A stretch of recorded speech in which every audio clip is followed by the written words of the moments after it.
Welcome or welcome back. So today we're going to study about land, soil, water, natural vegetation and wildlife resources. This is the third chapter, the second chapter of your geography class 8th textbook.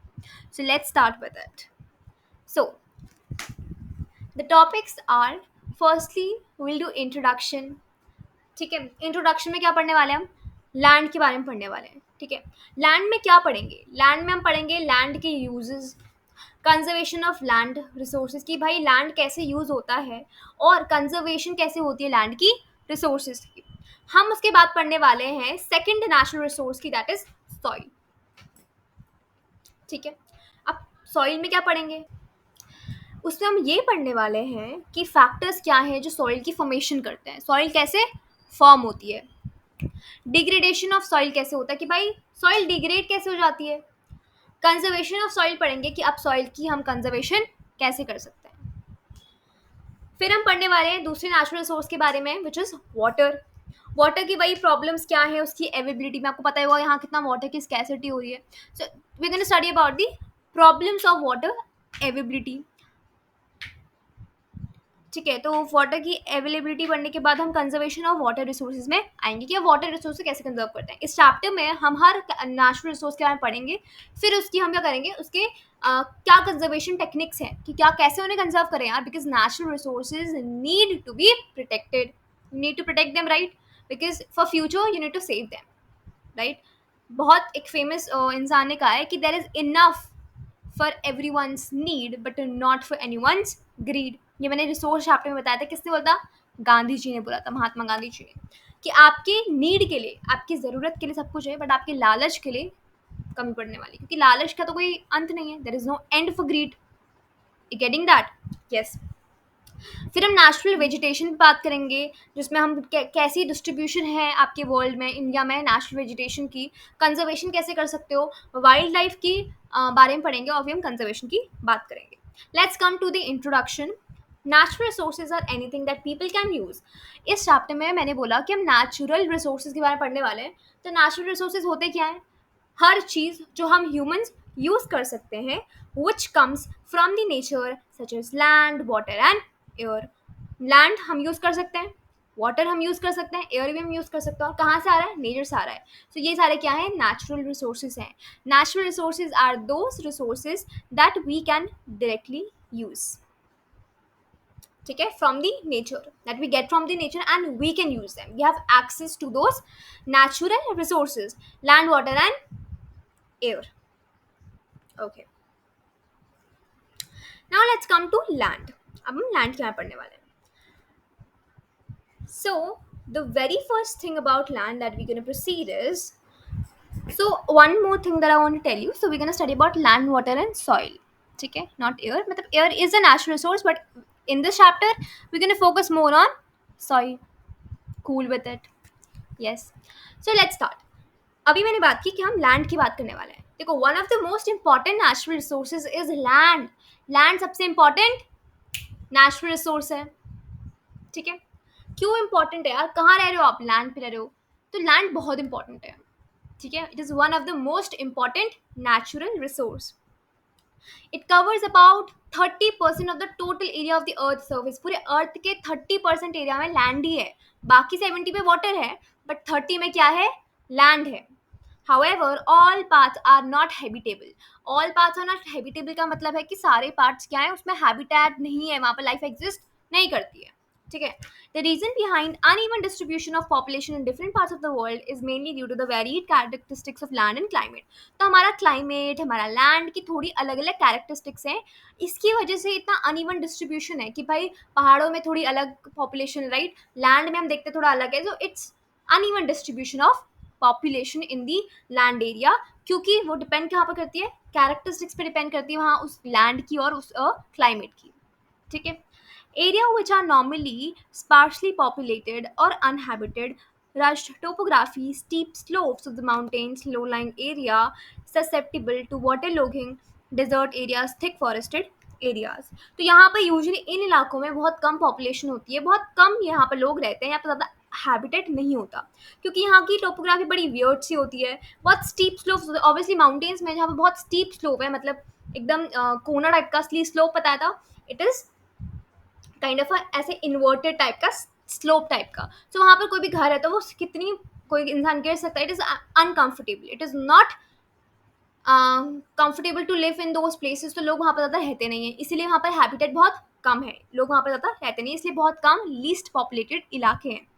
And low lying areas जहाँ पर water की कमी है, ढंग से water नहीं है, desert areas में, ठीक है, बहुत थिक फॉरेस्टेड एरिया में क्या लोग रहते हैं? नहीं, वहाँ पर पॉल्यूशन बहुत कम होती है, वहाँ पर हैबिटेट बहुत कम होता है, ठीक है। किन इलाकों में? जहाँ पर आपके क्लाइमेट सही नहीं है, वहाँ का लैंड का स्ट्रक्चर कैरेक्टरिस्टिक सही नहीं है, उन इलाकों में हम देखते हैं कि भाई वहाँ पर आपके there is no good kind of population out there. Areas which are normally sparsely populated or uninhabited, मैंने पढ़ लिया, ठीक है। Areas which are densely populated, plains and river valleys offer suitable land for agriculture. Area जो densely populated होते हैं, मतलब जहाँ पर काफ़ी अच्छी पॉपुलेशन होती है, वो इलाके होते हैं जहाँ पर प्लेन्स हो गए, जहाँ पर रिवर है, वैलीज हैं, you know, they offer suitable land for agriculture. Obviously हम लोग वहाँ पर जाएंगे जहाँ पर एक प्रॉपर लैंड होगा एग्रीकल्चर के लिए। अगर उस इलाके में दूर दूर तक एग्रीकल्चर नहीं हो रहा है तो हमें खाना कहाँ से मिलेगा, right? Are you getting it? So humans always prefer to go to live in those areas where they see कि यहाँ पर आपका एक लैंड सूटेबल किसके लिए है? एग्रीकल्चर के लिए सूटेबल है।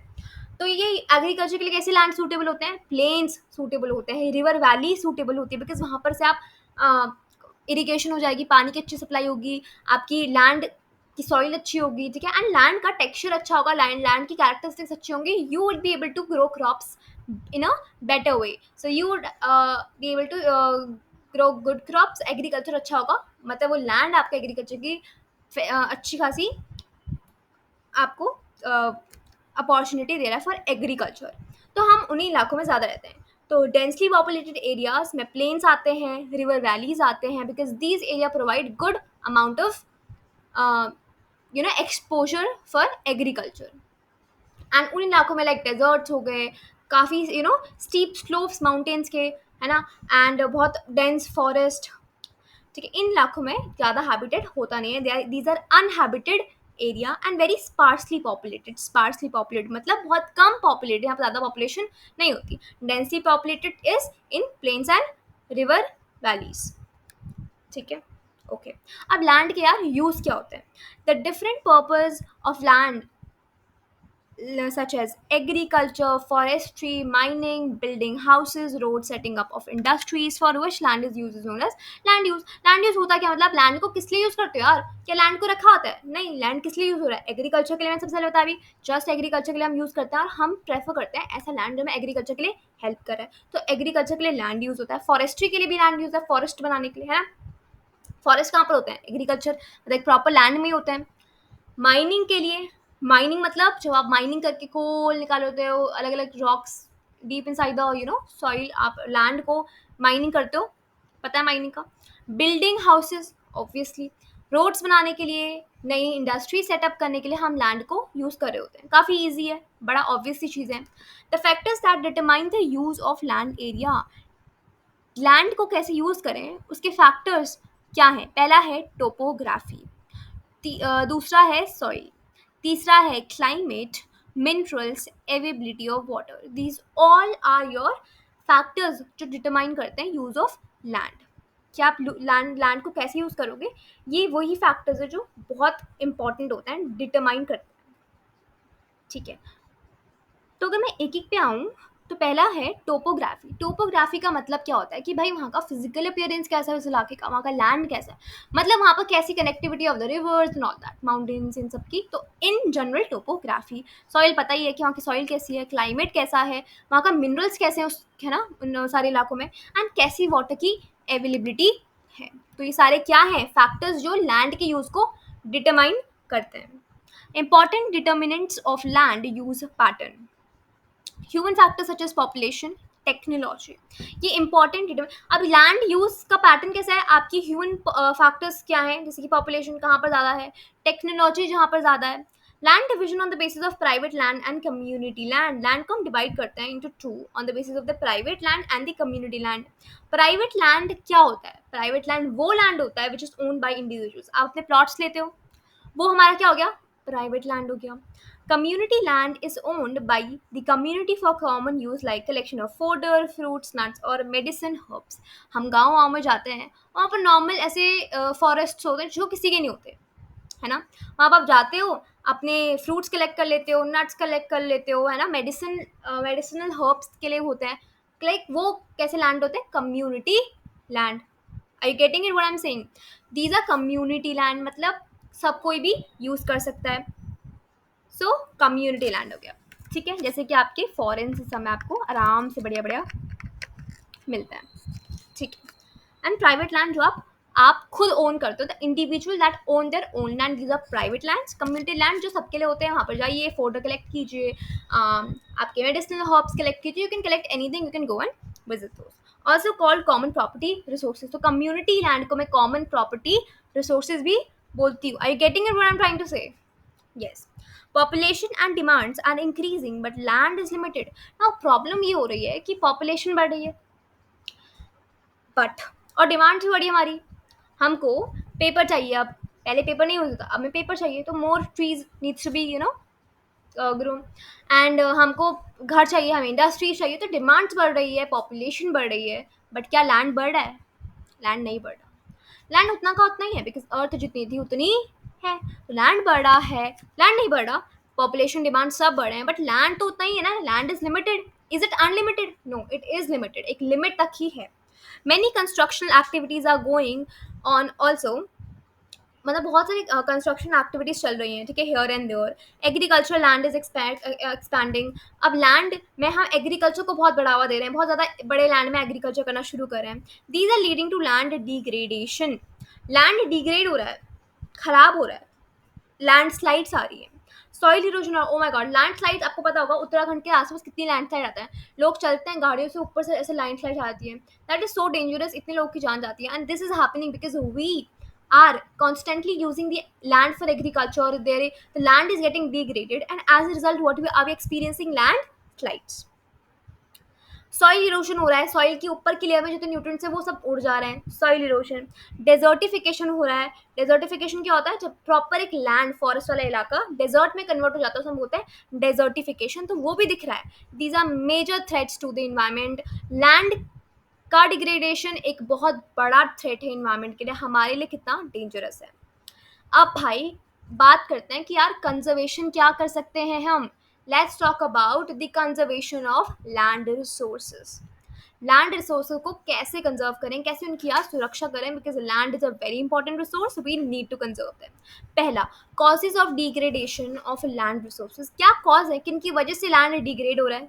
पहला, large scale of deforestation of forest cover and fertile land due to increasing demand. भाई तुम बहुत हाई अमाउंट में क्या कर रहे हो? डिफॉरेस्टेशन कर रहे हो। डिफॉरेस्टेशन मतलब आप क्या कर रहे हो? लैंड को पूरा फॉरेस्ट काट रहे हो, ये सब कर रहे हो। Large scale destruction of forest cover and fertile land due to increasing demand. Increasing demand की वजह से फर्टाइल लैंड को भी खत्म कर रहे हैं। लैंड ही पूरा, आप बोले यहाँ पर हमें इंडस्ट्रीज बिछानी, तो वहाँ पर हमने इंडस्ट्रीज बिछा दी। यहाँ हमें करना है, ये करना है, एग्रीकल्चर के लिए करना है, और we are just completely destructing the land area, ठीक है, अपनी खुद के लिए, डिमांड्स के लिए। How to check the present rate of degradation of land resources. कैसे चेक करें कि भाई कैसे, क्या प्रेजेंट रेट है डिग्रेड, जो लैंड का डिग्रेडेशन, उसकी प्रेजेंट रेट क्या, किस हालत में चल रहा है आज। देखो, पहली चीज़ तो देखना है कि एफॉरेस्टेशन कितना हो रहा है। एफॉरेस्टेशन मतलब फॉरेस्ट को फिर से प्लांट्स उगाना, पेड़ को ना काट के उनको उगाना। Land reclamation, regulated use of chemical pesticides and fertilizers, checks on overgrazing. आप कैसे कर सकते हो? These are the conservation tips, कि पहले आप एफॉरेस्टेशन करो। समझ में आ रही है ना? एफॉरेस्टेशन मतलब और पेड़ उगाओ। Then is your land reclamation. Land reclamation का मतलब क्या होता है? आपने सीज, रिवर से लैंड बना रहे हो आप, क्योंकि लैंड की कमी हो रही है ना, और कंजर्व तो करना है लैंड के रिसोर्स को, तो हम क्या करें? सी, रिवर, इन सबको कन्वर्ट करके क्या कर रहे हैं? लैंड बना रहे हैं। Then regulated use of chemical pesticide and fertilizer. अगर लैंड ही खराब हो गया, लैंड डिग्रेड हो गया, तो उससे क्या आने वाली है? लैंडस्लाइड्स आने वाले, कितनी सारी चीज़ें होने वाली है। सो हम क्या कर सकते हैं कि जो एग्रीकल्चर के टाइम पे केमिकल पेस्टिसाइड्स यूज़ होते हैं, फर्टिलाइजर्स यूज़ होते हैं, उनका सबसे कम यूज़ करें। हम रेगुलेट कर सकते हैं, उनको प्रिवेंट कर सकते हैं। उनकी जगह मैन्योर यूज़ कर सकते हैं। चेक ऑन ओवरग्रेजिंग, ओवरग्रेजिंग पे चेक, मतलब जो लोग अपने कैटल्स को लेके चले जाते हैं फॉरेस्ट में, लैंड में, ये खुला लैंड है, इसको आप यूज़ कर सकते हो फॉर ओवर ग्रेजिंग। तो बहुत सारे कैटल्स ओवरग्रेज करते हैं। ओवरग्रेज करने से टॉप लेयर सॉइल की हट जाती है, सॉइल इरोशन दिख सकता है। मैंने बताया था अभी आपको कि क्या क्या हमें दिख रहा है, सॉइल इरोशन हो जाएगा, लैंडस्लाइड्स आ जाएंगी, डेजर्टिफिकेशन हो जाएगा, और ये सारी चीज़ें आपको इनडायरेक्टली इफेक्ट करने वाली है। सॉइल इरोशन होगा तो क्या आप ढंग से क्रॉप उगा पाओगे? नहीं उगा पाओगे। डेजर्टिफिकेशन हो गया, अगेन वहाँ का टेम्परेचर बढ़ जाएगा, ग्लोबल वार्मिंग बढ़ जाएगी, कितना सब कुछ बिगड़ सकता है, बहुत इम्बैलेंस हो जाएगा। इसीलिए कंजर्वेशन ऑफ लैंड रिसोर्सेज बहुत इंपॉर्टेंट है। Please go and start planting trees, afforestation करो, लैंड को रिक्लेमेशन कर सकते हैं हम, मतलब मैंने बताया कैसे सीजन रिवर से हम लैंड कन्वर्ट कर सकते हैं। हम use of fertilizers and chemical pesticides को हम रेगुलेट कर सकते हैं, कम कर सकते हैं, और हम ओवरग्रेजिंग पे चेक कर सकते हैं। In the next video will cover soil. till the 10 till the time, bye bye and see you in the next video. May God bless you.